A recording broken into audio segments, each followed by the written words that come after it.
শুনছো? কই গো? আরে এবারেও আমাদের বাড়িতে কার্তিক ফেলে দিয়ে গেছে দেখো। ভোরবেলা দরজায় জল দিতে গিয়েই ছোট্ট কার্তিক ঠাকুরটিকে আবিষ্কার করলো মিনতি।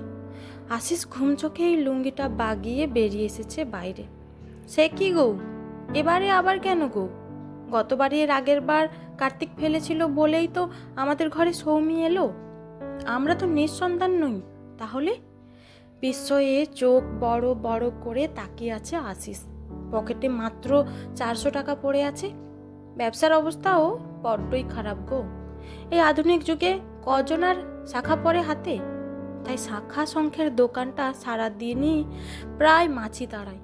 ওই দোকানের একদিকে একটা সেলাই মেশিন নিয়ে ছিঁড়ে যাওয়া জিনিস সেলাই করতে লেগেছে আশিস। তবু যদি কটা পয়সা বেশি ইনকাম হয়। মাথা চুলকে আশিস বলল, ফলের বাজার তো আকাশ ছোঁয়া গো। পুজো করব কি করে? ভেবেছিলাম কোনো মতে জল বাতাস দিয়ে 4 বছর উদযাপন করে ফেলব। আবার কার্তিক? মিনতি বলল, আসলে সৌমি মেয়ে কি না, আমাদের ঘরে যেন ছেলে আসে, তাই গ্রামের লোকেরাই এসব করছে।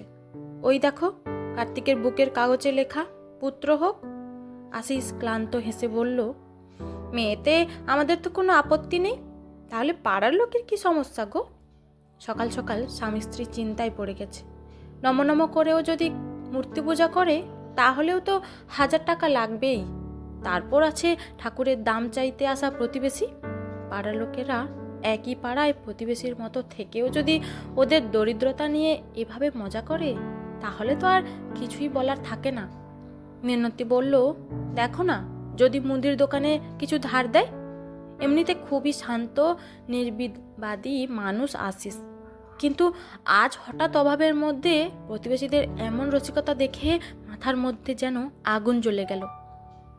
কার্তিক ঠাকুরকে ঘরে নিয়ে এলো।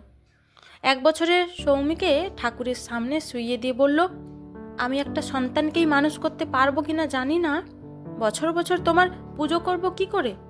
তুমি বরং একেই ছেলে করে দাও, তাহলে অন্তত পাড়ার লোকের আশ মিটুক। তারা যখন এখনো সন্তান মানে ছেলে মেয়ের বিভেদ করে, তখন একেই ছেলে করে দাও।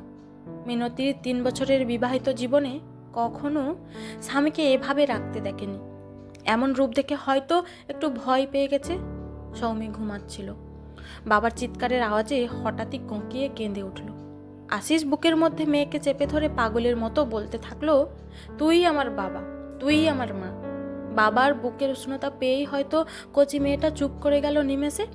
মিনতি বুঝলো, পুরুষ মানুষের পকেটে ঘাটতি হলে মাথা ঠিক থাকে না। পুরুষ মানুষকেই যে সংসারের হাল ধরতে হয়, না পারে চেঁচাতে, না পারে কাঁদতে। ঘরেতে নিত্য পুজোর নকুলদানা ছিল, সেটাই একটা ছোট্ট পিতলের রেকাবিতে দিয়ে ঠাকুরের সামনে হাঁটু গেড়ে বসে প্রণাম জানালো মিনতি। হয়তো ঘটা করে পুজো করতে অক্ষম বলে ক্ষমাও চাইল। ঈশ্বর তো অন্তর্যামী, তিনি কি সন্তানের ওপর রাগ করতে পারেন? অভাবের সংসারের অপুষ্ট গৃহিণীর শরীর 1 বছর পরে তাই মাতৃদুগ্ধ আর অবশিষ্ট নেই। গরুর দুধের ওপরেই ভরসা সৌমির। সেখানেও বেশ কিছু ধার হয়েছে আশিসের। আজ 200 টাকা ধার শোধ করে তবেই গোয়ালার কাছ থেকে মেয়ের জন্য দুধ কিনতে পারবে ও। যত কষ্টই হোক, মেয়েটাকে মানুষ করতে হবে। এই তো সেদিন কাগজে পড়লো অটো ড্রাইভারের ছেলে ডাক্তার হয়েছে, তাহলে আশিসের মেয়ে কেন পারবে না? কম দামে চায়ের স্বাদটা অনেকটা ঘোলা জলের মতো, সেই খেয়েই দোকানের ঝাঁপ খুলল আশিস। ঠিক সেই সময়েই পাশের বাড়িতে খুব জোরে কাঁসার ঘন্টা বেজে উঠল। কয়েক মাস আগেই ওই বাড়িতে ছেলে হয়েছে, তাই এবার খুব ঘটা করে কার্তিক পুজো করবে বীরেন্দা। সৌমিরই সমবয়সী, প্রায় মাস কয়েকের ছোট সৌমির থেকে। আশিসের কেন জানে না মনে হলো বীরেন্দা ইচ্ছে করে লোককে দিয়ে ওর বাড়িতে কার্তিক ফেলিয়েছে। পাড়ার ক্লাবে 2টো ছেলে এসে দাঁড়িয়েছে ওর দোকানের সামনে। ও আশিস দা, ঠাকুরের টাকা ছাড়ো দেখি। এমনিতেই মাথাটা গরম ছিল ওর। আগে বলো, আমার বাড়িতে তোমাদের ঠাকুর ফেলতে কে বলেছে? একটি ছেলে 2 পা এগিয়ে এসে বলল, শোনো, আমাদের হাতের কার্তিক পেয়েই বীরেন্দার ছেলে হলো, তাই দাদাই বলল তোমার বাড়িতেও যেন একটা ফেলি। তোমার মেয়ে হয়েছে কি না?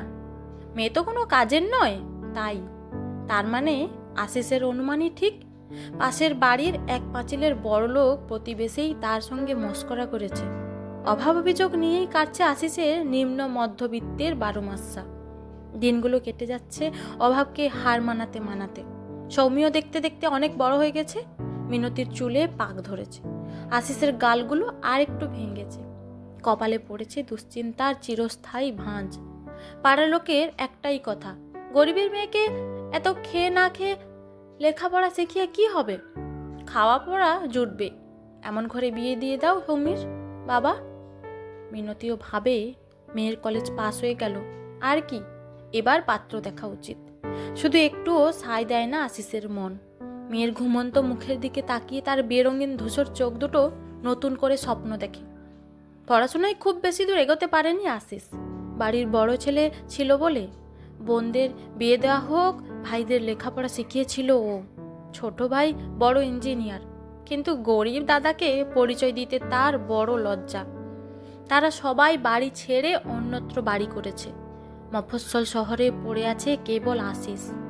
মেয়ের মুখের দিকে তাকিয়ে থাকতে থাকতেই ফিরে গিয়েছিল সুদূর অতীতে, সৌমি হবার দিনে। সকলে বলেছিল নিজেদের পরনের জোটে না, তাই মেয়ে হলো। এখন ভরি ভরি গয়না গড়িয়ে রেখো। তবুও ফুটফুটে মেয়েটার মুখটা দেখে বুকটা জুড়িয়ে গিয়েছিল আশিসের। কখনো মেয়ে হয়েছে বলে কোনো আফসোস করেনি আশিস। দুফোঁটা নোনতা জল মেয়ের গালে পড়ল টুপ করে। আশিস সামলানোর আগেই সৌমি চোখ মেলে তাকিয়েছে। কি হলো বাবা, তুমি কাঁদছো কেন? কিছু না রে, একদিন কার্তিক ঠাকুরকে বলেছিলাম তোকে যেন ছেলে করে দেয়, সে তো দিল না। এখন পরের ঘরে পাঠাবার জন্য এত টাকা পাবো কোথায়? বাবা, আমি বাড়িতে তো 2টো ব্যাচ টিউশনই করছি। তাছাড়া দাদুর ওই পাশের পড়ে থাকা জমিটাও তো তোমার নামেই দিয়ে গেছে। আমাকে আরও পড়তে হবে বাবা। ক্লাস 8-এ পড়া ছেড়ে দেওয়া আশিসের মাথার ওপর দিয়ে বেরিয়ে যাচ্ছে মেয়ের কথাগুলো। মেয়ে হয়তো সহজ করে বুঝিয়ে বলার চেষ্টা করছে বাবাকে।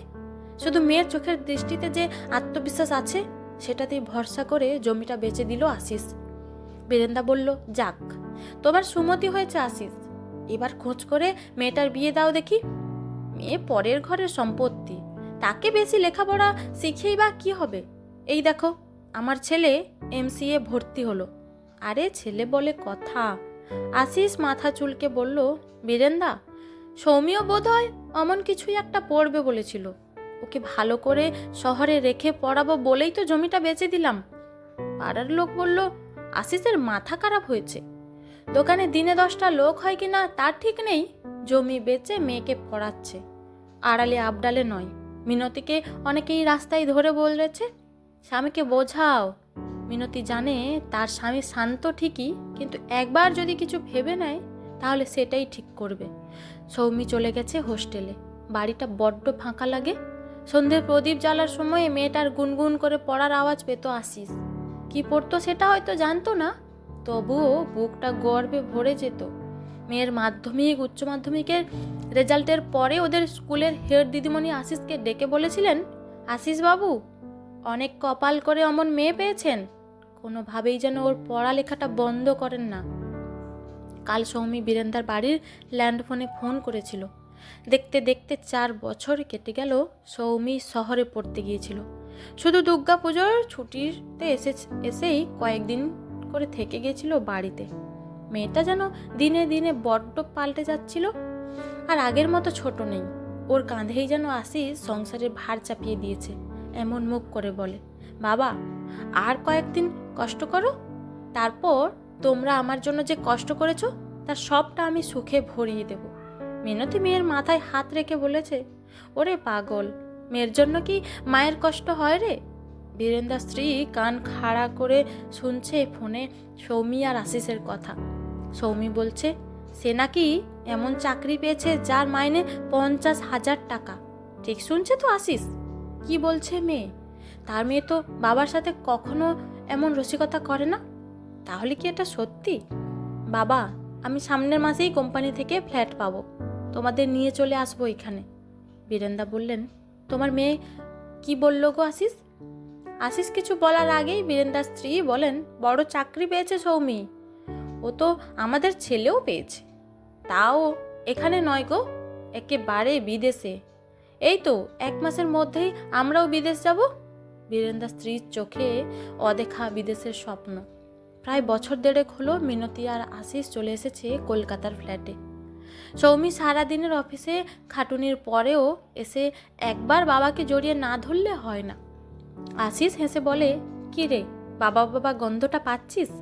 সৌমি ছোটবেলায় বাবাকে জড়িয়ে ধরেই বলতো, জানো বাবা, তোমার গায়ে একটা বাবা বাবা গন্ধ রয়েছে, আমি তোমাকে জড়িয়ে ধরলেই পাই। মেয়ের আদরে আশিস মিনতি দুজনেরই চেহারা ফিরেছে। সৌমি বলল, বাবা একটি কাজ করো, গ্রামের বাড়ি দোকান এগুলো পড়েই আছে, ওগুলো বিক্রি করে দাও, কলকাতায় একটা ফ্ল্যাট বুক করি। গাড়ি নিয়ে তিনজনে হঠাৎই হাজির হলো জন্মভিটেতে। সৌমি প্রথম খেয়াল করলো বীরেন কাকু একটা হুইল চেয়ারে বসে আছেন। ওকে দেখে হাত নেড়ে ডাকলেন, কি রে চিনতে পাচ্ছিস? সৌমি প্রণাম করে বলল, কি হয়েছে কাকু? আর্থাইটিস রে, এখন তো ভালো করে হাঁটতে পারি না। সৌমি বলল, তোমার ছেলে শুভেন্দু এখন কোথায়? সামনের খোলা মাঠের দিকে তাকিয়ে বীরেন কাকু বললেন, অস্ট্রেলিয়ায়, ওখানেই বিয়ে করেছে, বাবা মাকে ভুলেছে সে। কথা বলতে বলতেই কাকিমা বেরিয়ে এসে বললেন, কি রে তোর মা এসেছে? মিনতি এগিয়ে আসতেই কেঁদে ফেললেন কাকিমা। তোমার ছেলে হয়নি বলে অনেক কথা শুনিয়েছিলাম মিনতি, বড় অহংকার ছিল, ছেলে দেখবে বুড়ো বয়সে। এ পাড়ার সবার ছেলেরা তাদের বাবা মাকে দেখে, আমারই মানুষ করার ভুল ছিল হয়তো। আশিস আস্তে আস্তে বলল, কার্তিক ঠাকুর আমাকে সন্তান দিয়েছিল, ছেলে মেয়ে তো আমরা বিচার করি, সৌমি তো আমার বাবা মা দুই।